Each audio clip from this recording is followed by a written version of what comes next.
Taxi book ചെയ്യുമ്പോൾ minimum rate 12 ദിർഹംസിൽ നിന്ന് 13 dirhams ആക്കി മാറ്റിയിരിക്കുകയാണ്.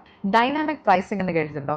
ദുബായിൽ ടാക്സി എടുത്ത് എങ്ങോട്ടെങ്കിലും പോകാൻ നിങ്ങൾക്ക് പ്ലാൻ ഉണ്ടെന്നുണ്ടെങ്കിൽ ദിവസവും സമയമൊക്കെ ഒന്ന് നോക്കി വെക്കുന്നത് നന്നായിരിക്കും. കാര്യം പോലുള്ള സ്മാർട്ട് ആപ്സിലൂടെ നമ്മൾ ടാക്സി ബുക്ക് ചെയ്യുമ്പോൾ മിനിമം റേറ്റ് 12 ദിർഹംസിൽ നിന്ന് 13 ദിർഹംസ് ആക്കി മാറ്റിയിരിക്കുകയാണ്. പീക്ക് അവേഴ്സിൽ ഈ റേറ്റ് കൂടുതലായിരിക്കും. മൺഡേ ടു തേഴ്സ്ഡേ രാവിലെ 8 മണി മുതൽ 9:59 വരെയും വൈകുന്നേരം 4 മണി മുതൽ 7:59 വരെയാണ് പീക്ക് അവേഴ്സ് ആയിട്ട് കണക്കാക്കുന്നത്.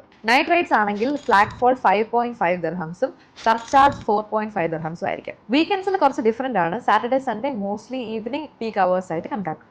റോഡിൽ നിന്ന് ഡയറക്ട്ലി ടാക്സി ഹെയിൽ ചെയ്യുന്നതിന് ഈ റേറ്റ് ആപ്ലിക്കബിൾ അല്ല കേട്ടോ. സ്മാർട്ട് ആപ്സിലൂടെ ബുക്ക് ചെയ്യുമ്പോൾ മാത്രമേ ഈ റേറ്റ് ചേഞ്ചസ് വരുള്ളൂ. ആൻഡ് ഓൾസോ ടാക്സി ഫെയർസിൽ വരുന്ന ഈ ഒരു ഫ്ലക്ച്വേഷൻ കണ്ടോ? ഡിമാൻഡ് കൂടുമ്പോൾ ട്രാഫിക് കൂടുമ്പോഴത്തേക്കും പ്രൈസ് കൂടും. അതേസമയം ഡിമാൻഡ് കുറഞ്ഞ് ട്രാഫിക് നോർമൽ ആവുന്ന സമയത്ത് പ്രൈസും നോർമൽ ആവും. ഇതിനെയാണ് ഡൈനാമിക് പ്രൈസിംഗ് എന്ന് പറയുന്നത്.